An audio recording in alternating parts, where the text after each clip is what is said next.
ಒಂದಾನೊಂದು ಕಾಲದಲ್ಲಿ ಒಬ್ಬ ರಾಜ ಇದ್ದ. ಅವನಿಗೊಬ್ಬ ಮುದ್ದಾದ ಮಗ ಇದ್ದ. ಅವನನ್ನು ನೋಡೋಕ್ಕೆ 2 ಕಣ್ಗಳೇ ಸಾಲ್ತಿರಲಿಲ್ಲ, ಅಷ್ಟು ಆಕರ್ಷಕ ಅವನು. ಆದರೆ ಅವನಲ್ಲೊಂದು ಕೆಟ್ಟ ಗುಣ ಇತ್ತು. ಅವನಿಗೆ ಹೆಂಗಸರು ಅಥವಾ ಹೆಣ್ಮಕ್ಳನ್ನ ಕಂಡ್ರೆ ಸ್ವಲ್ಪನೂ ಇಷ್ಟ ಆಗ್ತಿರ್ಲಿಲ್ಲ. ಇಡೀ ಪ್ರಾಂತ್ಯಕ್ಕೆ ಪ್ರಿನ್ಸ್ ಆಗಿದ್ದ ಅವನ ಪ್ರಾಂತ್ಯದಲ್ಲಿದ್ದ ಎಲ್ಲ ಹೆಣ್ಣು ಮಕ್ಕಳನ್ನು ಬಹಳ ಕ್ರೂರವಾಗಿ ನಡೆಸ್ಕೊತಿದ್ದ. ಅಂದರೆ ವಯಸ್ಸಾಗಿರೋ ಹೆಂಗಸರು ಅನ್ನೋದು ನೋಡದೆ ಅವ್ರಿಗೆ ಮಾಡಲು ಆಗದಿದ್ದಂತಹ ಅನೇಕ ಕಠಿಣ ಕೆಲಸಗಳನ್ನ ಮಾಡೋದಕ್ಕೆ ಹೇಳ್ತಿದ್ದ. 16-18 ವರ್ಷದ ಹುಡುಗಿಯರನ್ನು ಸೇವಕಿಯರನ್ನಾಗಿ ಮಾಡಿ ನಾಯಿಗಳಿಗಿಂತ ಕಡೆಯಾಗಿ ನೋಡ್ತಿದ್ದ. ಇನ್ನು ಸಣ್ಣ ಪುಟ್ಟ ಹೆಣ್ಣು ಮಕ್ಕಳನ್ನು ಅರಮನೆ ಬಾಗಿಲ ಬಳಿ ಕಸ ಗುಡಿಸುವ ಕೆಲಸಕ್ಕಾಗಿ ನೇಮಿಸಿದ್ದ.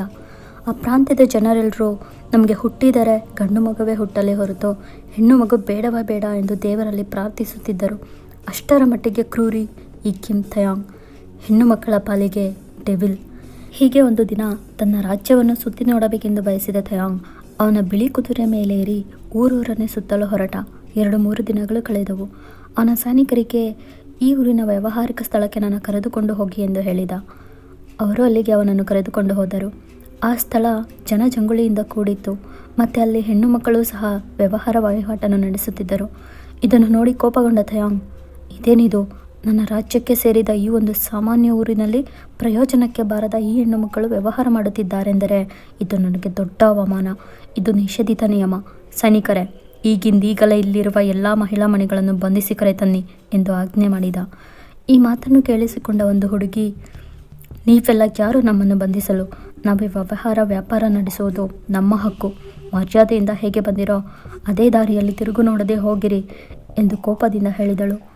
ಮೊದಲ ಬಾರಿಗೆ ಒಂದು ಹೆಣ್ಣು ತನ್ನ ಮುಂದೆ ನಿಂತು ಇಷ್ಟು ಧೈರ್ಯವಾಗಿ ಮಾತಾಡಿದ್ದನ್ನು ಕಂಡು ಕ್ರೂರಿ ಥಯಾಂಗ್ ಮೊದಲು ಕೋಪಗೊಂಡ. ಆ ನಂತರ ಅವಳನ್ನೇ ದಿಟ್ಟಿಸಿ ನೋಡುತ್ತಾ ಅವಳ ಸೌಂದರ್ಯಕ್ಕೆ ಶರಣಾಗಿ ಮುಖ ವಿಸ್ಮಿತನಾದ. ಅವನಿಗೆ ಆ ಕ್ಷಣ ಯಾವ ಮಾತುಗಳು ಬರಲಿಲ್ಲ. ಅವಳ ಸೌಂದರ್ಯವನ್ನು ಕಂಡು ಆಕರ್ಷಿತನಾದ. ಅವಳನ್ನು ಪಡೆಯಬೇಕೆಂದು ಬಯಸಿದ. ಆದರೆ ವಯನ್, ಪ್ಲೀಸ್ ಸ್ಟಾಪ್ ಇಟ್. ನಿನಗೆ ಸ್ಟೋರೀಸ್ ಬುಕ್ಗಳನ್ನ ಓದೋದು ಅಂದರೆ ತುಂಬ ಇಷ್ಟ ಅಂತ ನನಗೂ ಚೆನ್ನಾಗಿ ಗೊತ್ತು. ಹಾಗಂತ ಇಷ್ಟು ಜೋರಾಗ ಬಾಯ್ಬಿಟ್ಟು ಓದೋದು ನಿನಗೆ ಎಷ್ಟು ಸಲ ಹೇಳಿದ್ದೀನಿ. ದಯವಿಟ್ಟು ಮನಸ್ಸಲ್ಲಿ ಓದ್ಕೋ ವಯನ್, ನನಗೆ ಡಿಸ್ಟರ್ಬ್ ಆಗ್ತಿದೆ. ಅಕ್ಕ, ನನಗೆ ಹಿಂಗೆ ಓದಿದ್ರೇ ಸ್ಟೋರಿ ತಲೆ ಒಳಗಡೆ ಹೋಗೋದು, ಇಲ್ಲ ಅಂದರೆ ಏನೂ ಅರ್ಥ ಆಗಲ್ಲ. ಅಲ್ಲ, ಅದೇನಕ್ಕೆ ಅರ್ಥ ಆಗಬೇಕು ನಿನಗೆ? ಇದೇನು ನಿನಗೆ ಎಕ್ಸಾಮಿಗೆ ಹೆಲ್ಪ್ ಮಾಡುತ್ತೆ? ಈ ಸ್ಟೋರಿ ಬುಕ್ನ ಬಿಟ್ಟು ತಗೋ, ನಿನ್ನ ಸಿಲೆಬಸ್ ಬುಕ್ನ ಓದು. ಅಕ್ಕ, ಇದು ಓದೋದು ಯಾವಾಗಲೂ ಇದ್ದಿದ್ದೆ, ಬಟ್ ಈ ಬುಕ್ ನೋಡು ಎಷ್ಟು ಇಂಟ್ರೆಸ್ಟಿಂಗ್ ಆಗಿದೆ ಅಂತ. ಆ್ಯಂಡ್ ಇದು ರಿಯಲ್ ಸ್ಟೋರಿ ಅಂತೆ, ಬುಕ್ಕಲ್ಲಿ ಮೆನ್ಷನ್ ಮಾಡಿದ್ದಾರೆ. ಇವಾಗೆಲ್ಲ ರೀಲ್ನೇ ರಿಯಲ್ ಅಂತ ಟ್ರೆಂಡ್ ಮಾಡ್ತಿದ್ದಾರೆ. ಈ ಸ್ಟೋರಿ ರಿಯಲ್ ಅಂತ ನನಗೇನು ಅನ್ನಿಸ್ತಿಲ್ಲ. ಈ ಬುಕ್ ಆಥರ್ ಚೆನ್ನಾಗಿ ಇಮ್ಯಾಜಿನ್ ಮಾಡಿಕೊಂಡು ಏನೇನೋ ಬರೆದಿದ್ದಾಳೆ. ಮಾಡೋಕ್ಕೆ ಬೇರೆ ಕೆಲಸ ಇಲ್ಲ ಅವಳಿಗೆ. ಅವಳು ಬೇರೆ ಯಾರೂ ಅಲ್ಲ, ಅದು ನಾನೇ. ಈ ಸ್ಟೋರಿನಲ್ಲಿ ವಯನಕ್ಕ ನನಗೆ ಬೈಯೋ ಥರ ನೀವು ನನ್ನ ಬೈಕೋಬೇಡಿ. This is just imagination story ಅಷ್ಟೇ. ಹೆಡ್ಸೆಟ್ಟೆಲ್ಲ ಹಾಕ್ಕೊಂಡಿದ್ದೀರ ತಾನೆ? ಯಾಕಂದರೆ ನಾನು ಇವಾಗಲೇ ಒಂದು ವಾರ್ನಿಂಗ್ ಕೊಡ್ತೀನಿ. ಹಾರರ್ ಆ್ಯಂಡ್ ಡಾರ್ಕ್ ಸ್ಟೋರೀಸ್ನ ಲೈಕ್ ಮಾಡೋರು ಮಾತ್ರ ಈ ಸ್ಟೋರಿನ ಕೇಳಿ. ಯಾರಿಗೆಲ್ಲ ಡಾರ್ಕ್ ವೈಬ್ ಅಥವಾ ಹಾರರ್ ಟೈಪ್ ಇಷ್ಟ ಆಗಲ್ವೋ ಅವರು ದಯವಿಟ್ಟು FFನ ಇಲ್ಲಿಗೆ ಸ್ಕಿಪ್ ಮಾಡಿ. ಮೈಂಡ್ ಡಿಸ್ಟರ್ಬಿಂಗ್ ಕಂಟೆಂಟ್ ಜಾಸ್ತಿ ಇದೆಯಾ ಅಂತ ಕೇಳಿದ್ರೆ ಅಷ್ಟೇನಿಲ್ಲ ಅನ್ಕೋತೀನಿ, ಬಟ್ ಲೈಟಾಗಿದೆ. ಓಕೆ, ಇವಾಗ ಬ್ಯಾಕ್ ಟು ಸ್ಟೋರಿ. ಅಕ್ಕ, ಸುಮ್ಮನೆ ಏನೇನೋ ಹೇಳಬೇಡ್ವೆ, ನನಗೆ ನಂಬಿಕೆ ಇದೆ ಇದು ರಿಯಲ್ ಸ್ಟೋರಿನ. ಈ ಬುಕ್ಕಲ್ಲಿ ಕೊಟ್ಟಿರೋ ಮ್ಯಾಪ್ನ ಯೂಸ್ ಮಾಡಿಕೊಂಡು ನಾನು ಮತ್ತು ನನ್ನ 4 ಜನ ಫ್ರೆಂಡ್ಸ್ ಅವಾಗಿನ ಕಾಲದಲ್ಲಿದ್ದ ಡೆವಿಲ್ ಪ್ರಿನ್ಸ್ ಥಯಾಂಗ್ ಪ್ಯಾಲೇಸ್ನ ನಾವು ಕಂಡು ಹಿಡಿದು ಅಲ್ಲಿ ವಿಡಿಯೋ ಮಾಡೋಣ ಅನ್ಕೋತಾ ಇದ್ದೀವಿ. ಇಲ್ಲಿವರೆಗೂ ಅವ್ನ ಪ್ಯಾಲೇಸ್ನ ಯಾರೂ ಕಂಡು ಹಿಡ್ದಿಲ್ವಂತೆ. ಹಾಗೆ ಕಂಡು ಹಿಡಿತೀನಿ ಅಂತ ಹೋದವರೆಲ್ಲ ಏನಾದರೂ ಅಂತಲೇ ಗೊತ್ತಿಲ್ವಂತೆ. ಸೊ ನಾವು ಹೋಗಿ ಕಂಡುಹಿಡಿದ್ರೆ ನಾವಿದ್ದಾನೆ ಗ್ರೇಟು. ಮಕ, ಯಾರು ಈ ಬುಕ್ ಆಥರ್? ಬುಕ್ ಮೇಲೆ ಪರ್ಟಿಕ್ಯುಲರಾಗಿ ಯಾವುದೇ ನೇಮ್ ಮೆನ್ಷನ್ ಮಾಡಿಲ್ಲ, ಬಟ್ ಎಂಜೆಗೆ ಅಂತ ಯಾವುದೋ ಒಂದು ಶಾರ್ಟ್ ಫಾರ್ಮ್ ಇದೆ ಕಣೆ. ವಯನ್, ಈ ಬುಕ್ಕಲ್ಲಿರೋದನ್ನ ನಂಬ್ಕೊಂಡು ಈ ರೀತಿ ಹುಚ್ಚು ಸಾಹಸಕ್ಕೆಲ್ಲ ನಿನ್ನ ಕೈ ಹಾಕೋಕ್ಕೆ ಹೋಗಬೇಡ. ಇನ್ನು ಆ ವೇಸ್ಟ್ ಬಾಡೀಸ್ ನಿನ್ನ 4 ಜನ ಫ್ರೆಂಡ್ಸ್ಗಳು ಒಂದೊಂದು ಥರ. ಅವ್ರ ಜೊತೆ ನೀನು ಎಲ್ಲಿಂದ ಹೋಗುಡುತ್ತೀಯಾ ಡೆವಿಲ್ ಪ್ಯಾಲೇಸ್ನ? ಅಕ್ಕ, ಅದು ದಟ್ಟಾರಣ್ಯ ಪ್ರದೇಶದ ಮಧ್ಯದಲ್ಲಿ ಡಾರ್ಕ್ ಫಾರೆಸ್ಟ್ ಒಳಗಡೆ ಇದೆಯಂತೆ. ಆಗಿನ ಕಾಲದಲ್ಲಿ ಚೆನ್ನಾಗೇ ಇತ್ತಂತೆ. ಆದರೆ ಥಯಾಂಗಿಗಿದ್ದು ಒಂದು ಶಾಪದಿಂದ ಅವನ ರಾಜ್ಯ, ಅವನ ಅರಮನೆ, ಅವನ ಇಡೀ ಸಾಮ್ರಾಜ್ಯನೇ ಹಾಳಾಗಿ ಅದು ಪಾಳು ಬಿದ್ದು ಕಾಡಾಗಿದೆ. ಆ್ಯಂಡ್ ಸಾಕು, ನಿಲ್ಲಿಸು, ಬಾಯಿ ಮುಚ್ಕೊಂಡು ಓದೋದ್ರ ಕಡೆ ಗಮನ ಕೊಡು. ಅದೊಂದು ಬಿಟ್ಟು ಡೆವಿಲ್ಲು ಕಾಡು ಕಂಡು ಹಿಡಿತೀನಿ ಅಂತ ಹೀಗೆ ಹುಚ್ಚುಚ್ಚಾಗಿ ಮಾತಾಡ್ತಿದ್ರೆ ಅಪ್ಪನ ಹತ್ರ ಹೇಳ್ತೀನಿ. ಅಯ್ಯೋ ಬೇಡ ಕಣೆ ಅಕ್ಕ, ಈ ವೀಕೆಂಡ್ ನಾನು ನನ್ನ ಫ್ರೆಂಡ್ಸ್ ಎಲ್ಲ ಸೇರಿ ಹೋಗ್ಬಿಟ್ಟು ಬರೋಣ ಅಂದ್ಕೊಂಡಿದ್ವಿ. ಬಟ್ ನೀನು ಅಪ್ಪಂಗೆ ಹೇಳ್ತೀನಿ ಅಂದಲ್ಲ, ನಾನೇನು ಅದ್ರ ಬಗ್ಗೆ ಯೋಚನೆನೂ ಮಾಡಲ್ಲ. ಪ್ಲೀಸ್ ಅಪ್ಪಂಗೇನೋ ಹೇಳಬೇಡ. ಅಷ್ಟು ಭಯ ಇದೆಯಲ್ಲ ಸದ್ಯ. ಬಿದ್ಕೋ, ಲೈಟ್ ಆಫ್ ಮಾಡಲಾ? ಸರಿ ಆಯಿತು ಮಾಡು. ನೆಕ್ಸ್ಟ್ ಇವಾಗ ಮಿಡ್ನೈಟ್ 3 AM. ನೀವು ಚೆನ್ನಾಗಿ ನಿದ್ದೆ ಮಾಡ್ತಿದ್ದೀರಾ? ವಯನ್, ನನ್ನ ನೋಡಬೇಕು ಅಂತ ನಿನಗೆ ಅನ್ನಿಸ್ತಿಲ್ವಾ? ನಿನಗೋಸ್ಕರನೇ ನಾನು ಪಾಳ್ಬಿದ್ ಪ್ಯಾಲೇಸ್ನಲ್ಲಿ 100 ವರ್ಷಗಳಿಂದ ಕಾಯ್ತಾನೆ ಇದ್ದೀನಿ. ಬೇಗ ನನ್ನ ಹತ್ರ ಬಾ ವಯನ್, ನಾನು ನಿನ್ನ ಸೇರಬೇಕು. ಅವಾಗಲೇ ನನಗಿರೋ ಈ ದರಿದ್ರ ಶಾಪ ತೊಳ್ಗೋದು, ನನ್ನ ಆತ್ಮನೂ ಶಾಂತಿ ಆಗುತ್ತೆ. ನನಗೆ ನೀನು ಬೇಕು ವಯನ್. ನಿನ್ನ ಅಕ್ಕ ಹೇಳೋ ಯಾವ ಮಾತನ್ನು ನೀನು ಕಿವಿಗೆ ಹಾಕೋಬೇಡ. ಒಂದು ವೇಳೆ ಅವಳು ನಿನ್ನ ತಡಿತಾನೆ ಇದ್ದರೆ ಅವಳ ತಲೆನ ಕತ್ತರಿಸಿ ಬಿಸಾಕ್ತೀನಿ. ಅಮ್ಮ, ಹೇ ವಯನ್, ಏನಾಯಿತು? ಯಾಕೆ ಕಿರಿಚ್ಕೊಂಡೆ? ಅಕ್ಕ ಅದು ನನ್ನ ಡ್ರೀಮಲ್ಲಿ ಆ ಡೆವಿಲ್ ಅವನು ಬಂದಿದ್ದ. ಅವನು ನಿನ್ನ ಸಾಯಿಸ್ತೀನಿ ಅಂತಿದ್ದ. ವಯನ್, ಆ ಹಾಳಾದ ಬುಕ್ನ ಓದ್ಬೇಡ ಅಂದರೆ ಕೇಳ್ತೀಯ ನನ್ನ ಮಾತನ್ನ? ಇವಾಗ ನೋಡು, ಏನೇನೋ ಕನ್ಸು ಬೀಳ್ತಿದೆ ನಿನಗೆ ಅನಿಸುತ್ತೆ. ಇಲ್ಲ ಅಕ್ಕ, ಇದು ನನ್ನ ಕನಸು ಅನ್ನಿಸ್ಲಿಲ್ಲ. ನಿಜವಾಗ್ಲೂ ಅವ್ನು ಹೇಳ್ದ. ನನ್ನ ಮಾತು ನಂಬು. ನನ್ನ ಕಿವಿ ಹತ್ರ ಬಂದ ಅವನು ಹೇಳ್ದ. ಸರಿ ಆಯಿತು, ತಗೋ ಫಸ್ಟ್ ನೀರು ಕುಡಿ. ವಯನ್, ಹೆದ್ರು ಬೇಡವೆ, ನೀರು ಕುಡಿ ಸಾಕಾ? ಸರಿ ಮಲ್ಕೋ. ಅಕ್ಕ. ವಯನ್, ತಾನ್ಯಾ ಯಾಕೆ ಕಿರ್ಚಿತು? ಏನಾಯಿತು? ಏನಿಲ್ಲಮ್ಮ, ವಯನಿಗೊಂದು ಕೆಟ್ಟ ಕನ್ಸು ಬಿದ್ದು ಹೆದ್ರುಕೊಂಡು ಕಿರಿಚಿಬಿಟ್ಲು ಅಷ್ಟೆ. ನೀನು ಹೋಗಿ ಮಲ್ಕೊಳಮ್ಮ. ನಾನು ಮಲ್ಕೊಂಡೇ ಇದ್ದೆ. ಕಿರ್ಚೋ ಸೌಂಡ್ ಕೇಳಿ ನಿನ್ನಪ್ಪ ಅದೇನು ನೋಡೋಗು ಅಂದರು, ಅದಕ್ಕೆ ಬಂದೆ. ಏನೂ ತೊಂದರೆ ಇಲ್ಲ ತಾನೆ? ಏನಿಲ್ಲಮ್ಮ. ಹೇ, ವಯನ್ ಫೇಸ್ ಯಾಕೆ ಹೀಗಿದೆ? ಹೇಳಿದ್ನಲ್ಲ, ಅವಳು ಸ್ವಲ್ಪ ಹೆದ್ರುಕೊಂಡಿದ್ದಾಳೆ. ನಾನು ಸಮಾಧಾನ ಮಾಡ್ತಿದ್ದೀನಿ, ನೀನು ಹೋಗಿ ನಿನ್ನ ರೂಮ್ಗೆ. ಸರಿ ಆಯಿತು. ನೆಕ್ಸ್ಟ್ ಹೀಗೆ ಒಂದು 2-3 ಡೇಸ್ ಪಾಸ್ ಆಗುತ್ತೆ. ಈ 2-3 ಡೇಸ್ಗಳಲ್ಲಿ ಡೈಲಿ ನೈಟ್ 3 o'clockಗೆ ಇದೇ ಡ್ರೀಮ್ ನಿಮಗೆ ಪದೇ ಬಂದು ನಿಮ್ಮ ಮೈಂಡ್ನ ತುಂಬ ಡಿಸ್ಟರ್ಬ್ ಮಾಡಿ ನಿಮ್ಮನ್ನ ಟ್ರಿಗರ್ ಮಾಡ್ತಿದೆ. ಸೊ ನೀವು ಮನೇಲಿ ಯಾರಿಗೂ ಹೇಳ್ದೆ ಆ ಸ್ಟೋರಿ ಬುಕ್ ಒಳಗಡೆ ಇರೋ ಹಳೆ ಮ್ಯಾಪ್ನ ನೋಡಿಕೊಂಡು ನಿಮ್ಮ ಫ್ರೆಂಡ್ಸ್ ಜೊತೆ ಆ ಡಾರ್ಕ್ ಫಾರೆಸ್ಟ್ ಒಳಗಡೆ ಹೋಗಬೇಕು ಅಂತ ಡಿಸೈಡ್ ಮಾಡ್ತೀರಾ. ನೆಕ್ಸ್ಟ್ ಇವಾಗ ಸಂಡೇ. ವಯನ್, ನಾನಂತೂ ಫುಲ್ ಎಕ್ಸೈಟಿಂಗ್ ಆಗಿದ್ದೀನಿ ಕಣೆ. ಈ ಮ್ಯಾಪ್ನ ಕರೆಕ್ಟಾಗಿ ಫಾಲೋ ಮಾಡಿದರೆ ಪಕ್ಕ ನಾವು ಓಲ್ಡ್ ಪ್ಯಾಲೇಸ್ನ ರೀಚ್ ಆಗ್ತೀವಿ ತಾನೆ? ನಾನು ಹಾಗೆ ಅನ್ಕೋತಾ ಇದ್ದೀನಿ ತಾನು. ಅಕ್ಷಯ್, ಹೇಳು ವಯನ್, ನಾನು ಹೇಳಿದ ಕ್ಯಾಮ್ರಾನೇ ತೊಗೊಂಬಂದಿದ್ದೀಯ ತಾನೆ? ಎಸ್, ಇಲ್ಲಿ ನೋಡು, ನನ್ನ ಬ್ಯಾಗಲ್ಲೇ ಇದೆ. ಓಕೆ ಗೌತಮ್, ನೀನು ಆ ಪ್ಯಾಲೇಸ್ ಕಾಣಿಸ್ತಿದ್ದಂಗೆ ತುಂಬ ಚೆನ್ನಾಗಿ ಕ್ಲಾರಿಟಿ ವಿಡಿಯೋ ಶೂಟ್ ಮಾಡು, ಸರಿನಾ? ಓಕೆ. ಆ್ಯಂಡ್ ನೀನು ಸಮ್ ಫೋಟೋಸ್ಗಳನ್ನ ತೆಗಿ. ನಾನು ಮತ್ತು ತಾನು ಪ್ಯಾಲೇಸ್ನ ಫುಲ್ ಎಕ್ಸ್ಪ್ಲೋರ್ ಮಾಡ್ತೀವಿ. ವಿಡಿಯೋ ಚೆನ್ನಾಗಿ ಬಂದರೆ ಅದನ್ನ ಎಡಿಟ್ ಮಾಡಿ ಯೂಟ್ಯೂಬಲ್ಲಿ ಅಪ್ಲೋಡ್ ಮಾಡೋಣ. ಏನಂತೀರಾ ಎಲ್ಲರೂ? Wow, crazy. ನಾವು ಅದಕ್ಕೆ ತಾನೇ ಬಂದಿರೋದು. ನಮಗೆ ಡೀಲ್ ಓಕೆ ವಯನ್? ಸರಿ, ಎಲ್ರಿಗೂ ಓಕೆ ತಾನೆ? Yeah okay Vayan. ಸರಿ, ಎಲ್ಲರೂ ಒಂದ್ಸಲಿ ನಮ್ಮ ಫ್ಯಾಮಿಲಿನ ನೆನಪಿಸ್ಕೊಳ್ಳೋಣ. ಯಾಕಂದರೆ ಈ ಫಾರೆಸ್ಟ್ ಒಳಗಡೆ ಹೋಗಿ ನಾವು 5 ಜನ ವಾಪಸ್ ಬರ್ತೀವೋ ಇಲ್ವೋ ಗೊತ್ತಿಲ್ಲ. ವಯನ್, ಯಾಕೆ ಹೀಗೆ ಮಾತಾಡ್ತಾ ಇದೆಯಾ? ಥಿಂಕ್ ಪಾಸಿಟಿವ್, ನಮಗೇನೂ ಆಗಲ್ಲ. ನಾವಿವಾಗ ಈ ಫಾರೆಸ್ಟ್ ಒಳಗಡೆ ಹೋಗ್ತಿದ್ದೀವಿ, ಪ್ಲೇಸ್ನ ಕಂಡುಹಿಡಿತೀವಿ, ಚೆನ್ನಾಗಿ ವಿಡಿಯೋ ಮಾಡ್ಕೊಂಡು ಮಜಾ ಮಾಡ್ಕೊಂಡು ವಾಪಸ್ ಬರ್ತೀವಿ. Okay, don't worry, come on. Okay Akshay. Next ನೀವು 5 ಜನ ಸೇರಿ ಆ ದಟ್ಟ ಕಾಡೊಳಗಡೆ ದಪ್ಪ ಕಲ್ಲು ಮುಳ್ಳು ಗಿಡ ಮರ ಕೊಳ ಅಂತ ಎಲ್ಲದನ್ನು ದಾಟಿ ಮುಂದೆ ಹೋಗ್ತಾನೆ ಇದ್ದೀರಾ. ಹತ್ತತ್ರ ಕಾಡು ಮಧ್ಯದ ಒಳಗಡೆ ಬಂದುಬಿಟ್ರಿ ನೀವು. ಬಟ್ ನಿಮ್ಮ ಕಣ್ಣಿಗೆ ಆ ಪ್ಯಾಲೇಸ್ ಇನ್ನೂ ಕಾಣಿಸಿಲ್ಲ. ನೀವು ಹುಡ್ಕೊಂಡು ಅಲ್ದಾಡ್ತಿದ್ದೀರಾ. ಆಗ ಸಡನ್ ಅಕ್ಷಯ್ಗೆ ಬೇರೆ ಯಾವುದೋ ಒಂದು ವಿಚಿತ್ರವಾದ ಹುಳ ಕಚ್ಚಿ ಅವನು ನೋವು ಅಂತ ಅಲ್ಲೇ ಬಿದ್ದೋಗ್ತಾನೆ ಕೆಳಗಡೆ. ತನಗೆ ಬೇರೆ ಒಂದು ಹಾವು ಕಚ್ಚುತ್ತೆ. ಸಮಯ ತುಂಬ ಓಡ್ತಾನೆ ಇದೆ. ಹತ್ತತ್ರ ಸಂಜೆ ಈವ್ನಿಂಗ್ ಆಗೋಯ್ತು. ನಿಮ್ಗೇನು ಮಾಡಬೇಕು ಅಂತಲೇ ಗೊತ್ತಾಗ್ತಿಲ್ಲ. ನನ್ನ ಫ್ರೆಂಡ್ಸ್ ಇವಾಗ ಕಷ್ಟಪಡ್ತಾ ಇರೋದು ನನ್ನಿಂದನೇ ಅಂತ ಗಿಲ್ಟ್ ಫೀಲ್ ಕಾಡೋಕ್ಕೆ ಶುರುವಾಗಿದೆ ನಿಮಗೆ. ಬಿಕಾಸ್ ನೀವು ನಿಮಗೆ ಬಿದ್ದಿದ್ದ ಕೆಟ್ಟ ಡ್ರೀಮ್ ಬಗ್ಗೆ ನಿಮ್ಮ ಫ್ರೆಂಡ್ಸ್ ಹತ್ರ ಏನೂ ಶೇರ್ ಮಾಡ್ಕೊಂಡಿರಲ್ಲ.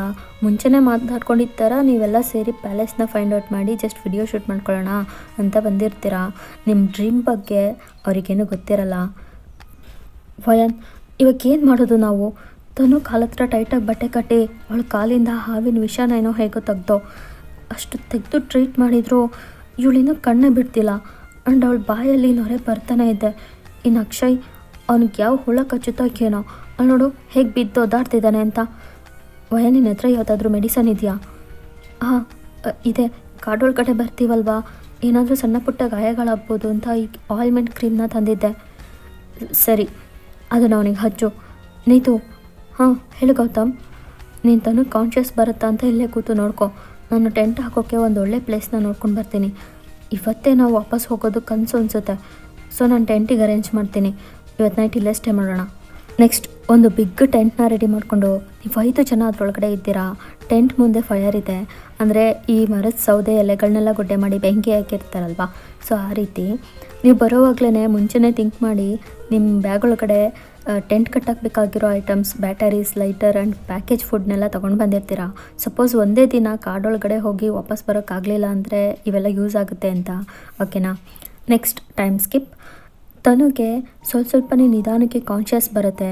ಅವಳು ಕಣ್ಣು ಬಿಡ್ತಿದ್ದಾಗೆ ನಾನು ಇನ್ನೂ ಬದುಕಿದ್ದೀನ, ನಾವೆಲ್ಲ ಇವಾಗ ಎಲ್ಲಿದ್ದೀವಿ ಅಂತ ಕೇಳ್ತಾ ಇದ್ದಾಳೆ. ಆ್ಯಂಡ್ ಅಕ್ಷಯ್ಗೆ ನೀವು ಹಚ್ಚಿದ ಆಯಿಲ್ಮೆಂಟಿಂದ ಅವನಿಗೆ ಸ್ವಲ್ಪ ನೋವು ಕಡಿಮೆ ಆಗಿದೆ. ಸೊ ನೀವು 5 ಜನನು ಆ ಡಾರ್ಕ್ ಫಾರೆಸ್ಟ್ ಮಧ್ಯದಲ್ಲಿ ಟೆಂಟ್ ಹಾಕಿ ಚಳಿಲಿ ನಡುಗ್ತಾ ಇದ್ದೀರಾ. ಫೈರ್ ಬ್ಯುಸಿ ನಿಮಗೆ ಸಾಕಾಗ್ತಿಲ್ಲ, ಅಷ್ಟು ಕೋಲ್ಡ್ ವೆದರ್ ಅದು.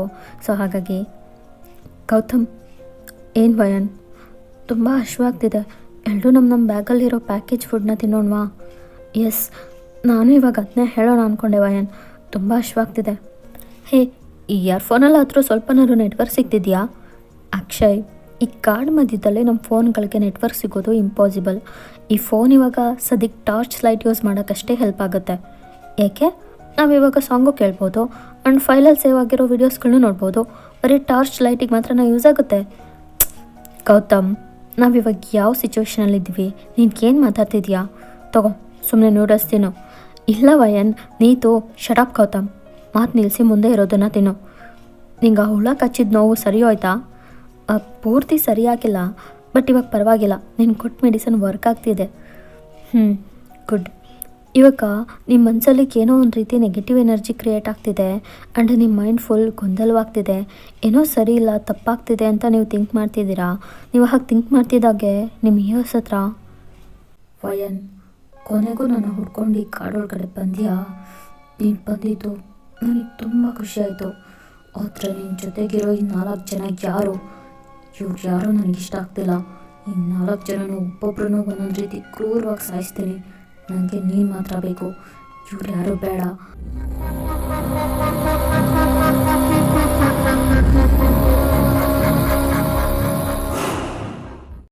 ಅಂತ ಒಂದು ಡೀಪ್ ವಾಯ್ಸ್ ನಿಮ್ಮ ಕಿವಿ ಹತ್ರ, ಅದು ನಿಮಗೆ ಮಾತ್ರ ಕೇಳಿಸುತ್ತೆ. ಅಮ್ಮ, ವಯನ್, ಯಾಕೇನಾಯಿತು? ಯಾಕೆ ಕಿರ್ಚ್ಕೊಂಡೆ? ಗೌತಮ್, ನಿಂಗೆ ಇವಾಗ ಯಾವುದಾದ್ರೂ ಒಂದು ಸ್ಟ್ರೇಂಜ್ ವಾಯ್ಸ್ ಕೇಳಿಸ್ತಾ? ಹಾಂ, ಸ್ಟ್ರೇಂಜ್ ವಾಯ್ಸಾ? ಇಲ್ವಲ್ಲ ಅಕ್ಷಯ್, ನಿಂಗೆ? ಇಲ್ಲ ವಯನ್. ಏನಿದು ತನು, ನಿಮ್ಮಿಬ್ರಿಗೂ ಕೇಳಿಸ್ತಾ? ಆ ವಾಯ್ಸ್ ತುಂಬ ಡೀಪಾಗಿತ್ತು. ನೋ ವಯನ್, ನಮಗೂ ಏನೂ ಕೇಳಿಸ್ಲಿಲ್ವಲ್ಲ. ಹಾಂ, ಹೌದಾ? Okay. Vayan, are you okay? ಹಾಂ, yeah, I am okay. But ನಿಮ್ಮ ಮೈಂಡ್ ವಾಯ್ಸ್, ಓ ಗಾಡ್, ಏನಾಗ್ತಿದೆ ನನಗೆ? ಆ ವಾಯ್ಸ್ ನನ್ನೇ ಯಾಕೆ ಟಾರ್ಗೆಟ್ ಮಾಡ್ತಿದೆ? ಕಳೆದ 2-3 ದಿನಗಳಿಂದನೂ ಈ ವಾಯ್ಸ್ ಮಾತ್ರ ನನ್ನ ಕಿವಿಗೆ ಬೀಳ್ತಾನೆ ಇದೆ. ಯಾರಿರ್ಬೋದು? ಒಂದು ವೇಳೆ ಗೋಸ್ಟಾ? ಅಯ್ಯೋ, ಒಂಥರ ಭಯ ಆಗ್ತಿದೆ ನನಗೆ ಅಂತ ಮನಸ್ಸಲ್ಲೇ ಅಂದ್ಕೊಂಡು ಸುಮ್ಮನೆ ಆಗ್ತೀರಾ. ನೆಕ್ಸ್ಟ್ ಇವಾಗ ಮಿಡ್ನೈಟ್ 3 AM. ವಯನ್, ಕಣ್ಬಿಡು, ಎದ್ದೇಳು ಮೇಲೆ, ನನ್ನ ಹತ್ರ ಬಾ ವಯನ್. ನಾನಿಲ್ಲ, ನಿನ್ನ ಪಕ್ಕನೇ ಇದ್ದೀನಿ. ನಿನ್ನ ಫ್ರೆಂಡ್ಸ್ಗಳ ಜೊತೆ ಮುಗಿಸ್ಕೊಂಡಿರೋದು ನನ್ನಿಂದ ನೋಡೋಕ್ಕಾಗ್ತಿಲ್ಲ. ನೀನು ನನ್ನ ಜೊತೆ ನನ್ನ ಬೆಡ್ಡಲ್ಲಿ ಇರ್ಬೇಕೋದಳು. ಬಾ ವಯನ್. ಯಾರು ನೀನು? ಯಾಕೆ ಹೀಗೆ ನನ್ನ ಹತ್ರ ಬಂದು, ನನ್ನ ಕಿವಿ ಹತ್ರ ಬಂದು ಏನೇನೋ ಮಾತಾಡ್ತಿದ್ಯಾ? ಪ್ಲೀಸ್ ದೂರ ಹೋಗು. ನಿನ್ನ ವಾಯ್ಸ್ ನನಗೆ ಇಷ್ಟ ಆಗ್ತಿಲ್ಲ, ನನಗೆ ತುಂಬ ಡಿಸ್ಟರ್ಬ್ ಆಗ್ತಿದೆ. ವಯನ್, ಏನಾಯಿತು? ನಿದ್ದಲ್ಲಿ ಏನೇನೋ ಕನ್ವರಿಸ್ತಾ ಇದೆಯಾ ವಯನ್? ಪ್ಲೀಸ್ ಕಣ್ಬಿಡು. ಇಲ್ಲಿ ನೋಡು, ನಾನು ಕಣೆ ತನು. What happened ವಯನ್? ಕೆಟ್ಟ ಕನಸು ಏನಾದರೂ ಬಿತ್ತಾ? ನೀವು ತಕ್ಷಣ ಕಂಡುಬಿಡ್ತೀರಾ, ಬಾಕಿ ಮೆಂಬರ್ಸು ಹಾಗೆ ಎಚ್ಚರ ಆಗ್ತಾರೆ. ಗಾಯ್ಸ್, ನಾನಿವಾಗ ಹೇಳೋದನ್ನ ಸರಿಯಾಗಿ ಕೇಳಿಸ್ಕೊಳ್ಳಿ. ನಂಗೆ ಯಾಕೋ ನಾವಿಲ್ಲಿ ಬರಲೇಬಾರ್ದಿತ್ತು ಅನ್ನಿಸ್ತಾ ಇದೆ. ನಾವೀಗ ಕಾಡಿಗೆ ಬಂದು ದೊಡ್ಡ ತಪ್ಪು ಮಾಡಿಬಿಟ್ಟು ಬೆಳಗ್ಗೆ ಆಗ್ತಿದ್ದಾಗೆ ನಾವು ಹೊರಟೋಗ್ಬಿಡೋಣ. ಈ ಯಾವ ಪ್ಯಾಲೇಸ್ನೂ ಕಂಡುಹಿಡಿಯೋದು ಬೇಡ, ಏನು ಬೇಡ, ಹೊರಟೋಗ್ಬಿಡೋಣ. ವಯನ್, ಯಾಕೆ ಹೀಗೆ ಮಾತಾಡ್ತಿದ್ಯಾ? ಇವಾಗಂಥದ್ದೇನಾಯಿತು? ಸಮಾಧಾನವಾಗಿರು. ವಾರ್ನಿಂಗ್ ಆಗ್ತಿದ್ದಾಗೆ ನಾವು ಬಂದ ಕೆಲಸನ ಮುಗಿಸ್ಕೊಂಡು ಹೋಗ್ತಾ ಇರೋಣ. ಫಸ್ಟ್ ನೀನು ರಿಲ್ಯಾಕ್ಸ್ ಆಗು. ಇಲ್ಲ ಗೌತಮ್, ನಾನು ಇವಾಗ ಏನು ಹೇಳಿದ್ರು ನಿಮ್ಗೆ ಅದು ಅರ್ಥ ಆಗಲ್ಲ. ನಾವಿಲ್ಲಿದ್ದಷ್ಟು ನಮಗೆ ಡೇಂಜರ್. ನನ್ನ ಮನಸ್ಸು ಹೇಳ್ತಿದೆ, ಇಲ್ಲೇನೋ ಸರಿಯಾಗಿಲ್ಲ. ಈ ಕಾಡು ಡಾರ್ಕ್ ಎನರ್ಜಿನ ಕೊಡ್ತಿದೆ. I can't stay. Vayan, just ಒಂದು ಬ್ಯಾಡ್ ಡ್ರೀಮ್ ಬಂದಿದ್ದಕ್ಕೆ ನೀನು ಇಷ್ಟೊಂದು ತಲೆ ಕೆಡಿಸ್ಕೊಳ್ಳೋ ಅಗತ್ಯ ಇಲ್ಲ. ಭಯ ಪಡ್ಬೇಡ, ನಮಗೇನೂ ಆಗಲ್ಲ. ಈ ಸಿಚುವೇಶನ್ ನಿನಗೆ ಈ ಫೀಲ್ ಕೊಡ್ತಾ ಇರ್ಬೋದಷ್ಟೇ, ಬೇರೇನಿಲ್ಲ. ಗೌತಮ್, ಆ್ಯಕ್ಚುಲಿ ನಂಗೆ ಇವಾಗ ಮಾತ್ರ ಡ್ರೀಮ್ ಬಂದಿಲ್ಲ. ಕಳೆದ 2-3 ದಿನಗಳಿಂದನೂ ಕರೆಕ್ಟಾಗಿ ಮಿಡ್ನೈಟ್ 3 ಕೆಟ್ಟ ಕನಸು ಬೀಳ್ತಿತ್ತು. ಅದನ್ನು ಕನಸು ಅಂತಲೂ ನಂಗೆ ಹೇಳೋಕ್ಕೆ ಗೊತ್ತಾಗ್ತಿಲ್ಲ. ಯಾರೋ ನನ್ನ ಕಿವಿ ಹತ್ರ ಬಂದು ತುಂಬ ಡೀಪ್ ಕ್ರೀಪಿ ವಾಯ್ಸಲ್ಲಿ ಏನೇನೋ ಮಾತಾಡ್ತಿದ್ದಾರೆ ಅನಿಸುತ್ತೆ. ಆ ವಾಯ್ಸ್ ಕೇಳಿಸ್ದಾಗೆಲ್ಲ ನನ್ನ ಮೈಂಡ್ ಅಫೆಕ್ಟ್ ಆಗಿ ನಾನು ಸಖತ್ತು ಡಿಸ್ಟರ್ಬ್ ಆಗ್ತೀನಿ. ನಾವು ಅವಾಗಲೇ ಫುಡ್ ತೊಗೋಬೇಕಾದ್ರೂ ನನ್ನ ಕಿವಿ ಹತ್ರ ಯಾರೋ ಮಾತಾಡ್ದಂಗೆ ಕೇಳಿಸ್ತು. ಓ, ಅದಕ್ಕೇನಾ ನಿಮ್ಗೆ ಯಾರಿಗಾದ್ರೂ ಸ್ಟ್ರೇಂಜ್ ವಾಯ್ಸ್ ಕೇಳಿಸ್ತಾ ಅಂತ ಕೇಳ್ತಿದ್ದಿದ್ದು ನೀನು? ಹೌದು ಅಕ್ಷಯ್. ವಯನ್, ಇದೆಲ್ಲ ಜಸ್ಟ್ ನಿನಗೆ ಗೊತ್ತಿಲ್ಲದೆ ನೀನು ಕಲ್ಪನೆ ಮಾಡ್ಕೋತಾ ಇದೆಯಾ? ನಿನ್ನ ಸಬ್ಕಾನ್ಷಿಯಸ್ ಮೈಂಡ್ ನೆಗೆಟಿವ್ ಆಗಿ ಥಿಂಕ್ ಮಾಡಿದರೆ ನಿನ್ನ ಕಾನ್ಷಿಯಸ್ ಮೈಂಡ್ ಅದನ್ನ ಅಕ್ಸೆಪ್ಟ್ ಮಾಡ್ಕೊಳ್ಳುತ್ತೆ. So please don't think too much, okay? ಅಯ್ಯೋ, ನಾನು ನಿಮಗೆ ಹೇಗೆ ಅರ್ಥ ಮಾಡಿಸ್ಲಿ? ಓ ಕಮಾನ್ ವಯನ್, ಇವಾಗ ಮಲ್ಕೊ. ಏನಿದ್ರು ಮಾರ್ನಿಂಗ್ ಮಾತಾಡೋಣ. ಏ ನನ್ನ ಮಾತು ಕೇಳಿ ತನು, ನೀನಾದರೂ ನನ್ನ ಮಾತು ನಂಬು. Good night Vayan. ಏ ನೀನಾದರೂ ನನಗೂ ತುಂಬ ನಿದ್ದೆ ಬರ್ತಿದೆ ವಯನ್. ಮಾರ್ನಿಂಗ್ ಮಾತಾಡ್ಕೊಳ್ಳೋಣ, ಮಲ್ಕೊ. ನೆಕ್ಸ್ಟ್ ಅವರು 4 ಜನ ಹಾಗೆ ಮಲ್ಕೊಂಡ್ಬಿಡ್ತಾರೆ. ಆದರೆ ನಿಮಗೆ ನಿದ್ದೆನೇ ಬರ್ತಿಲ್ಲ. ನೀವು ತುಂಬ ಕನ್ಫ್ಯೂಸ್ ಆಗಿ ಓವರ್ ಥಿಂಕ್ ಮಾಡ್ತಾ ಕೂತಿದ್ದೀರಾ. Next time skip. ಟೈಮ್ ಹೀಗೆ ಹೊಡ್ತಾನೆ ಇದೆ. ನೀವು ನಿದ್ದೆನೇ ಬರ್ತಿಲ್ಲ ನಿಮಗೆ. ಅವರೆಲ್ಲರೂ ನಿದ್ದೆ ಮಾಡ್ತಿದ್ರು, ನೀವು ಹಾಗೆ ಕೂತಿರ್ತೀರಾ. ಕೈಯಲ್ಲಿರೋ ವಾಚ್ನ ನೋಡಿದ್ರೆ ಟೈಮ್ ಆಗಲೇ ಮಾರ್ನಿಂಗ್ 7:30 ತೋರಿಸ್ತಿದೆ. ಬಟ್ ಬೆಳಗ್ಗೆ ಆಗಿಲ್ಲ, ಫುಲ್ ಕತ್ಲು. ನೀವು ತೊಗೊಂಡು ಬಂದಿರೋ ಟಾರ್ಚ್ ಲೈಟ್ಗಳು ಮಾತ್ರನೇ ಉರಿತಿದೆ. ನಿಮ್ಗೇನು ಅರ್ಥ ಆಗ್ತಿಲ್ಲ. ನಿಮ್ಮ ಪಕ್ಕದಲ್ಲೇ ಮಲಗಿರೋ ತನನ ಲೈಟಾಗಿ ಎಬ್ಸೋಣ ಅಂತ ನೋಡ್ತೀರಾ. ಆದರೆ ಅವಳು ಎದ್ದೇಳ್ತಾನೆ ಇಲ್ಲ. ನೀವು ಎಷ್ಟು ಎಬ್ಬಿಸಿದ್ರು ಚೆನ್ನಾಗಿ ನಿದ್ದೆ ಮಾಡ್ತಿದ್ದಾಳೆ. ನೀತನ ಎಬ್ಸೋಣ ಅಂತ ನೋಡಿದ್ರೆ ಅವಳು ಆಲ್ರೆಡಿ ಎದ್ದು ಕೂತ್ಕೊಂಡು ಸೈಲೆಂಟಾಗಿದ್ದಾಳೆ. ನೀತು, ಟೈಮ್ ನೋಡ್ದ ಇವಾಗ ಎಷ್ಟಾಯಿತು ಅಂತ. ಬಟ್ ಬೆಳಗ್ಗೆ ಆಗಿಲ್ಲ ಕಣೆ. But no response. Hey Neetu, ನಾನು ನಿನ್ನ ಹತ್ರನೇ ಕೇಳ್ತಾ ಇರೋದು, ಈ ಕಡೆ ತಿರ್ಗೋ. ಬಟ್ ಅವಾಗಲೂ ಏನೂ ಮಾತಾಡ್ತಿಲ್ಲ ಅವಳು. ನೀವು ನಿಧಾನಕ್ಕೆ ಎದ್ದು ಅವಳ ಹತ್ರ ಹೋಗ್ಬಿಟ್ಟು ಅವಳು ಶೋಲ್ಡರ್ನ ಮುಟ್ಟಿ ಶೇಕ್ ಮಾಡ್ತೀರಾ. ಅವಳು ಸ್ಲೋ ಆಗಿ ನಿಮ್ಮ ಸೈಡ್ ಟರ್ನ್ ಆಗ್ತಾಳೆ. ನೋಡಿದ್ರೆ ಅವಳ ಫೇಸ್ ಫುಲ್ ಬ್ಲಡ್ ಆಗಿದೆ. ಅವಳ ಮುಖದ ಮೇಲಿನ ಚರ್ಮನೆಲ್ಲ ಅವಳೇ ಒಂದು ಸ್ಮಾಲ್ ನೈಫಿಂದ ಕುಯ್ತಾ ಇದ್ದಾಳೆ. ಆ್ಯಂಡ್ ಅವಳದೊಂದು ಸೈಡ್ ಲೆಫ್ಟ್ ಕಣ್ಣಿಂಗುಡ್ಡೆ ಇನ್ನೇನು ಆಚೆ ಕೆಳಗಡೆ ಬೀಳೋ ರೇಂಜಲ್ಲಿದೆ. ನೀವಂತೂ ಫುಲ್ ಶಾಕಲ್ಲಿ ಜೋರಾಗಿ ಕಿರ್ಚಾಡ್ತಾ ಇದ್ದೀರಾ. ಆದರೆ ಬಾಕಿ 3 ಮೆಂಬರ್ಸ್ ಯಾರೂ ಅಲ್ಗಾಡ್ತಾನೆ ಇಲ್ಲ, ಹಾಗೆ ಮಲ್ಕೊಂಡಿದ್ದಾರೆ. ನೀವು ಅವ್ರು 3 ಜನನೂ ಮುಟ್ಟಿ ಎಬ್ಸೋಣ ಅಂತ ನೋಡ್ತೀರಾ. But no use. ವಯನ್, ನಾನು ಹೇಗೆ ಕಾಣಿಸ್ತಾ ಇದ್ದೀನಿ? ನನ್ನ ಫೇಸ್ ಫುಲ್ ತುಂಬ ರೆಡ್ ಆಗಿದೆ ಅಲ್ವಾ? ನಿಂಗೆ ಇಷ್ಟ ಆಯಿತಾ? ಹಾಂ ನೀತು, ಏನಾಗಿದೆ ನಿನಗೆ? ಯಾಕೆ ಹೀಗೆಲ್ಲ ಮಾಡ್ಕೋತಾ ಇದೆಯಾ? ನಿನ್ನ ವಾಯ್ಸ್ ಬೇರೆ ಥರ ಕೇಳಿಸ್ತಾ ಇದೆ. ಏನು ಮಾಡ್ಕೋತಾ ಇದೆಯಾ ನೀತು? ನಿಲ್ಲಿಸು. ವಯನ್, ಅವ್ನು ಹೇಳ್ದ ಹೀಗೆ ಮಾಡ್ಕೊ ಅಂತ. ಅದಕ್ಕೆ ನಾನು ಫೇಸ್ನ ನಾನೇ ಕಟ್ ಮಾಡಿ ಸ್ಕಿನ್ ಔಟ್ ಮಾಡ್ತಾ ಇದ್ದೀನಿ. ನಿನಗೆ ನನ್ನ ಕಣ್ಣಿಗುಡ್ಡೆ ಇಷ್ಟ ಆಯಿತಾ? ಬೇಕಿದ್ರೆ ಹೇಳು, ಈ ಕಡೆ ಸೈಡ್ದು ಕಿತ್ಕೊಡ್ತೀನಿ ಅಂತ ನೀತು ಆ ನೈಫ್ನ ಅವಳದು ಇನ್ನೊಂದು ಕಣ್ಣಿಗೆ ಚುಚ್ಕೊಂಡು ಬಿಡ್ತಾಳೆ. ಅವಳಲ್ಲೇ ಸ್ಪಾಟ್ ಔಟ್. ನೀವಂತೂ ಫುಲ್ ಶಾಕ್. ನಿಮಗೆ ಭಯದಲ್ಲಿ ಕೈಕಾಲೆಲ್ಲ ಶೇಕ್ ಆಗ್ತಿದೆ. ಅವಳ ಡೆಡ್ ಬಾಡಿನ ನೋಡಿ ಫ್ರೀಸ್ ಆಗಿದ್ದೀರಾ. ನಿಮ್ಮ ಮೈಂಡ್ ಫುಲ್ಲು ಬ್ಲ್ಯಾಂಕ್ ಔಟ್ ಆಗಿದೆ. ವಯನ್, ಒಬ್ಬಳು ಸತ್ಲು, ಇವಾಗ ಇನ್ನೊಬ್ಳು ಇದ್ದಾಳಲ್ಲ, ಇವಳನ್ನ ಯಾವ ರೀತಿ ಸಹಾಯ ಮಾಡೋದು? ಆಲ್ರೆಡಿ ಇವಳಿಗೆ ಹಾವು ಕಚ್ಚಿತ್ತಲ್ಲ, ಸೊ ಮತ್ತೆ ಬೇರೆ ಬೇರೆ ಹಾವುಗಳಿಂದನೇ ಒಂದೇ ಸಲ ಕಚ್ಚಿಸ್ಲಾ? ಇದಕ್ಕೇನಂತೀಯ ವಯನ್ ಅಂತ ಅಗೇನ್ ನಿಮ್ಮ ಕಿವಿ ಹತ್ರ ಅದೇ ಡೀಪ್ ವಾಯ್ಸ್. ಆವಾಗ ನಿಮಗೆ ರಿಯಾಲಿಟಿ ಹಿಟ್ಟಾಗಿ, ಯಾರು ನೀನು? ನಿಂಗೇನು ಬೇಕು? ಯಾಕೆ ಈ ರೀತಿ ನನ್ನ ಫ್ರೆಂಡ್ಸ್ಗಳನ್ನೆಲ್ಲ ಸಾಯಿಸ್ಬೇಕು ಅಂದ್ಕೋತಾ ಇದೆಯಾ? ನಮ್ಮನ್ನು ಬಿಟ್ಬಿಡು ಪ್ಲೀಸ್, ನಾವು ಹೊರಟೋಗ್ತೀವಿ. ಇದೆಲ್ಲ ನೀನು ಈ ಕಾಡೊಳಗಡೆ ನಿನ್ನ ಫ್ರೆಂಡ್ಸ್ನ ಕರ್ಕೊಂಬರ್ಬೇಕಾರ್ಲೇ ಯೋಚನೆ ಮಾಡಬೇಕಿತ್ತು ವಯನ್. ನಾನು ಪದೇ ನಿನ್ನ ಕಿವಿ ಹತ್ರ ಏನು ಹೇಳಿದೆ ಹೇಳು? ನನಗೆ ನೀನು ಮಾತ್ರ ಬೇಕು ವಯನ್. ನೀನಷ್ಟೇ ನನ್ನ ಹತ್ರ ಬಾ ಅಂತ ಹೇಳಿದ್ದೆ ಅಲ್ವಾ? ನೀನೇ ತಪ್ಪು ಮಾಡಿದ್ದು. ಹೌದು, ನಂದೇ ತಪ್ಪು. ನಿನಗೆ ಬೇಕಾಗಿರೋದು ನಾನು ತಾನೆ. ನನಗೆ ಏನು ಬೇಕಾದರೂ ಮಾಡ್ಕೊ. ನಿನಗೆ ಹೇಗೆ ಅನಿಸುತ್ತೋ ಹಾಗೆ ನನ್ನ ಸಾಯಿಸು. ಆದರೆ ನನ್ನ ಫ್ರೆಂಡ್ಸ್ಗಳನ್ನ ಬಿಟ್ಬಿಡು. ಇವ್ರೇನು ತಪ್ಪು ಮಾಡಿದ್ದಾರೆ? ನಿನ್ನ ಜೊತೆ ಇವರೆಲ್ಲ ಬಂದಿದ್ದೆ ದೊಡ್ಡ ತಪ್ಪು. ನನ್ನ ಅರಮನೆಗೆ ನಿನಗೆ ಮಾತ್ರ ಪ್ರವೇಶ ಇರೋದು. ಈ ಕಸಗಳನ್ನೆಲ್ಲ ನಾನು ಸೇರಿಸ್ಕೊಳ್ಳಲ್ಲ. ನೆಕ್ಸ್ಟ್ ಆ ಕಾಡೊಳಗಡೆ ಬರೋ ಡಿಫ್ರೆಂಟ್ ಡಿಸೈನ್ ಆಗಿರೋ ಹಾವುಗಳೆಲ್ಲ ಒಟ್ಟಿಗೆ ಬಂದು ತನುನ ಟಾಪ್ ಟು ಬಾಟಮ್ ಕಚ್ತಾನೆ ಇದ್ದಾವೆ. ಅವಳ ಬಾಯಿಂದ ನೊರೆ ಬರ್ತಿದೆ ಆ್ಯಂಡ್ ಅವಳ ಬಾಡಿ ಬ್ಲೂ ಕಲರ್ಗೆ ಟರ್ನ್ ಆಗ್ತಿದೆ. It means she is dead. ಸಡನ್ನಾಗಿ ಆ ಹಾವುಗಳೆಲ್ಲ ಎಲ್ಲಿಂದ ಬಂದವು ಅಂತಲೇ ನಿಮಗೆ ಗೊತ್ತಾಗ್ತಿಲ್ಲ. ಸಖತ್ತು ಅಳ್ತಾ ಇದ್ದೀರಾ. ವಯನ್, ನೀನು ಕೋಪ ಮಾಡ್ಕೊಂಡಾಗ್ಲೂ ನಕ್ಕರು ಹತ್ರು ನೀನು ತುಂಬ ಮುದ್ದ ಕಾಣಿಸ್ತೀಯ. ಹೆಣ್ಣು ಅಂದ್ರೆ ನಡೆಸ್ತಿರೋ ನನಗೆ ನಿನ್ನ ಸೌಂದರ್ಯದಿಂದ ಮಾಡಿ ಹುಚ್ಚಿಡಿಸ್ತೋಳು ನೀನು. ನಿನ್ನ ಪಡೆಯೋಕೆ ಎಷ್ಟು ವರ್ಷಗಳೇ ಕಳೆದ್ರು, ಎಷ್ಟು ಜನ್ಮಗಳಾದರೂ ನಾನು ಕಾಯ್ತಾನೆ ಇರ್ತೀನಿ. ನಿನ್ನ ಪಡೆದೇ ತೀರ್ತೀನಿ. ಈ ಡೆವಿಲ್ ಕಿಂಗ್ ಆಸೆ ಪಟ್ರೆ ಅದನ್ನ ಅವ್ನು ಪಡ್ಕೊಳ್ದಲ್ಲೇ ಬಿಡಲ್ಲ.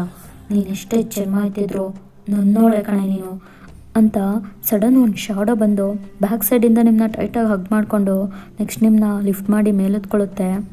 ನೀವಿವಾಗ ಸಖತ್ತು ಭಯದಲ್ಲಿ ನಡುಗ್ತಾ ಇದ್ದೀರಾ. ನಿಮ್ಮ ಸುತ್ತಮುತ್ತ ಏನು ಆಗ್ತಿದೆ ಅನ್ನೋದೇ ನಿಮ್ಮ ಕೈಲಿ ಅರ್ಗಿಸ್ಕೊಳಕ್ಕಾಗ್ತಿಲ್ಲ, ಅಷ್ಟು ಭಯ ಪಡ್ತಿದ್ದೀರಾ. ನೆಕ್ಸ್ಟ್ 2 ಎತ್ತರವಾಗಿರೋ ದಪ್ಪ ಮರಗಳು ನೀವು ಟೆಂಟ್ ಮೇಲೆ ಮುರಿದು ಬಿದ್ದು ಯಾವುದೇ ಥರ ಮೂಮೆಂಟ್ಸ್ಗಳೇ ಮಾಡದೆ ಮಲಗಿರೋ ಅಕ್ಷಯ್ ಆ್ಯಂಡ್ ಗೌತಮ್ ಮೇಲೆ ಆ 2 ಟ್ರೀಸ್ ಬಿದ್ದು ಅವ್ರ ಬಾಡಿನೇ ಫುಲ್ ಅಪ್ಪಚ್ಚಿ ಆಗಿದೆ. ಟೆಂಟು ಛಿದ್ರ. ಆ ಸೀನ್ನ ನಿಮ್ಮ ಕಣ್ಣಾರೆ ನೀವೇ ನೋಡಿ ಭಯಂಕರ ಶಾಕಲ್ಲಿ ಪ್ರಜ್ಞೆ ತಪ್ಪೋಗ್ತೀರಾ. ಯಾಕಂದರೆ ನೀವು ಟೆಂಟ್ ಹಾಕಿದ ಜಾಗನೇ ಫುಲ್ಲು ಬ್ಲಡ್ಡಲ್ಲಿ ತುಂಬಿ ವಿಕಾರವಾಗಿದೆ.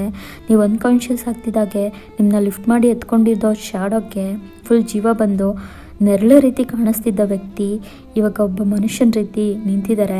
ಅದು ಬೇರೆ ಯಾರೂ ಅಲ್ಲ, ನಮ್ಮ ಥಯಾಂಗನೇ. ನಿಮ್ಮ ಫೇಸ್ನೇ ನೋಡ್ತಾ ಹ್ಯಾಪಿಯಾಗಿ ಸ್ಮೈಲ್ ಮಾಡ್ತಿದ್ದಾರೆ. ನೆಕ್ಸ್ಟ್ ಆ ಟೆಂಟ್ಗೆ ಫುಲ್ ಬೆಂಕಿ ಹಚ್ಚಿ ಬೂದಿ ಮಾಡಿ ನಿಮ್ಮನ್ನ ಪ್ಲೇಸ್ ಬಿಟ್ಟೆ ಬೇರೆ ಕಡೆ ಎತ್ಕೊಂಡು ಹೋಗ್ತಾರೆ. ನಿಮಗೆ ಸ್ವಲ್ಪನೂ ಪ್ರಜ್ಞೆನೇ ಇಲ್ಲ ಇವಾಗ. ಓಕೆ, ಇವಾಗ ಈ ಸೀನ್ನ ಇಲ್ಲಿಗೆ ಬಿಟ್ಟು ಸ್ಟಾರ್ಟಿಂಗಲ್ಲಿ ನೀವೊಂದು ಬುಕ್ನ ಓದ್ತಿದ್ರಿ ಅಲ್ವಾ, ಅದರಲ್ಲಿ ಸ್ಟೋರಿ ಎಲ್ಲಿಗೆ ನಿಂತಿತ್ತೋ ಅಲ್ಲಿಂದ ಆ ಬುಕ್ಕಲ್ಲಿರೋ ಸ್ಟೋರಿನ ಮುಂದುವರಿಸ್ಕೊಳ್ಳೋಣ. ಪ್ರಿನ್ಸ್, ಈ ಹುಡುಗಿ ನಿಮ್ಮ ಮುಂದೆನೇ ನಿಂತು ನಿಮ್ಮ ಹತ್ರನೇ ತುಂಬ ಕೊಬ್ಬಿಂದ ಮಾತಾಡ್ತಿದ್ದಾಳೆ. ನೀವು ಒಂದು ಮಾತು ಹೇಳಿ ಪ್ರಿನ್ಸ್, ಈಕೆನ ಇಲ್ಲೇ ಸಮಾಧಿ ಮಾಡಿಬಿಡ್ತೀನಿ. ಹಾಂ, ಏನೋ ಹೇಳಿ ಪ್ರಿನ್ಸ್, ಈಕೆನ ಇಲ್ಲೇ ಸಾಯಿಸ್ಲಾ? ಬೇಡ, ಇವಳನ್ನ ನಾನು ನೋಡ್ಕೋತೀನಿ, ನಿನ್ನ ಪಕ್ಕಕ್ಕೆ ಸರ್ಕೋ. ಓ, ಹಾಗೆ ಆಗಲಿ ಪ್ರಿನ್ಸ್. ನೆಕ್ಸ್ಟ್ ಥಯಾಂಗ್ ಅವರು ಕುದುರೆ ಮೇಲಿಂದ ಕೆಳಗಡೆ ಇಳಿದು ಆ ಹುಡುಗಿ ಹತ್ರ ತುಂಬ ಕ್ಲೋಸ್ ಆಗಿ ಬರ್ತಾರೆ. ಆ ಹುಡುಗಿ ನೀವೇ ವಯನ್, ಓಕೆನಾ? ಹೇಯ್, ಯಾರು ನೀನು? ಏನು ನಿನ್ನ ಹೆಸರು? ಅದೆಲ್ಲ ನಾನು ಯಾಕೆ ನಿನ್ನ ಹತ್ರ ಹೇಳಬೇಕು? ನಾನು ಯಾರಾದರೆ ನಿನಗೇನು? ನನ್ನ ಹೆಸರು ತಿಳ್ಕೊಂಡು ನೀನೇನು ಮಾಡ್ತೀಯಾ?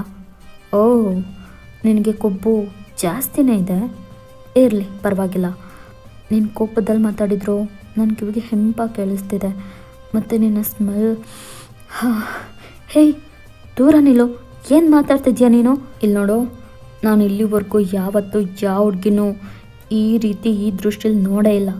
ಇನ್ನೂ ಹೇಳಬೇಕಂದ್ರೆ ನನಗೆ ಹೆಣ್ಣು ಅಂದ್ರೇ ಆಗಲ್ಲ. ಆದರೆ ಯಾಕೋ ಏನೋ ಗೊತ್ತಾಗ್ತಿಲ್ಲ, ನನ್ನ ಮನಸ್ಸು ನಿನ್ನ ಬಯಸ್ತಿದೆ.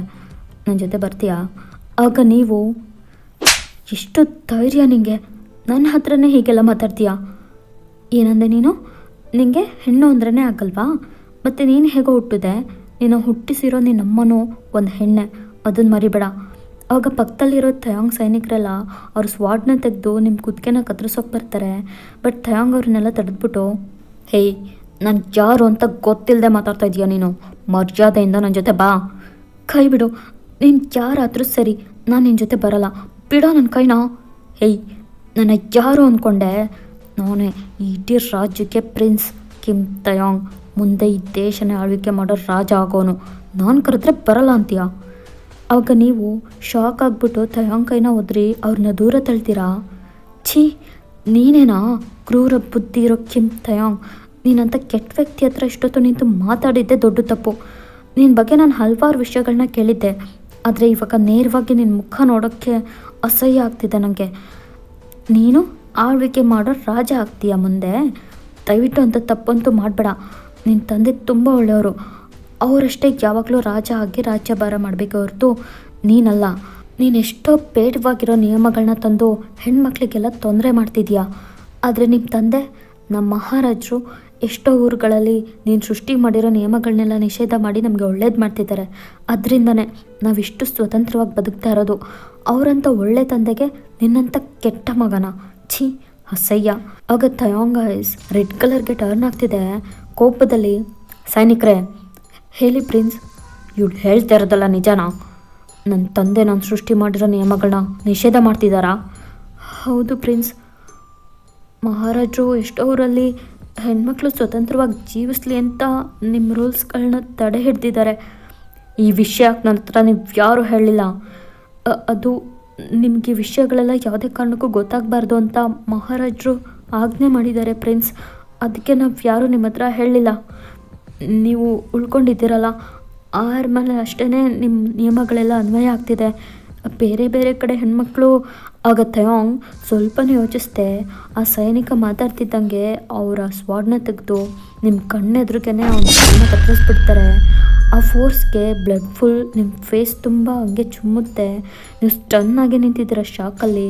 ಇನ್ನು ಬಾಕಿ ಉಳಿದಿರೋ ಸೈನಿಕರೆಲ್ಲ ಥಯಾಂಗ್ ಕಾಲಿಟ್ಕೊಂಡು ನಮ್ಮದು ತಪ್ಪಾಯಿತು, ಕ್ಷಮಿಸಿ ಪ್ರಿನ್ಸ್, ನಮಗೆ ಪ್ರಾಣ ಭಿಕ್ಷೆ ಕೊಡಿ ಅಂತ ಬೇಡ್ಕೋತಾ ಇದ್ದಾರೆ. ಬಟ್ ಥಯಾಂಗ್ ಸ್ವಲ್ಪನೂ ಕರುಣೆನೇ ತೋರಿಸ್ಲಿಲ್ಲ. ಒಬ್ಬೊಬ್ರು ಕತ್ತು ಮತ್ತು ಕೈ ಕಾಲುಗಳನ್ನ ಹುಚ್ಚು ಬಂದಂಗೆ ಕತ್ತರಿಸಿ ಬಿಸಾಕ್ತಾರೆ.